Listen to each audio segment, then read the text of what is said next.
उपराष्ट्रपती पदासाठी आता रामनाथ ठाकूर यांचं नाव आघाडीवर आहे। दिल्लीमध्ये जे पी नड्डा आणि रामनाथ ठाकूर यांची भेट झाल्यानं चर्चा होतीये। उपराष्ट्रपती पदासाठी आता सप्टेंबरमध्ये निवडणूक होण्याची शक्यता वर्तवण्यात येते आणि त्याकरता रामनाथ ठाकूर यांचं नाव आघाडीवर आहे।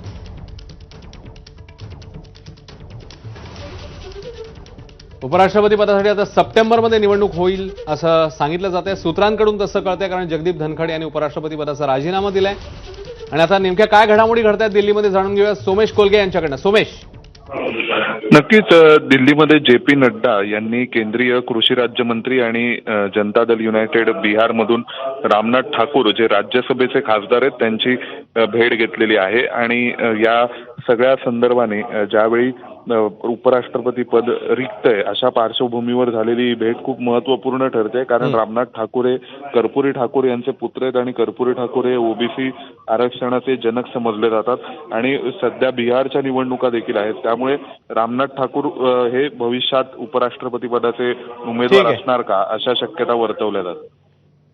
धन्यवाद सोमेश या माहितीबद्दल।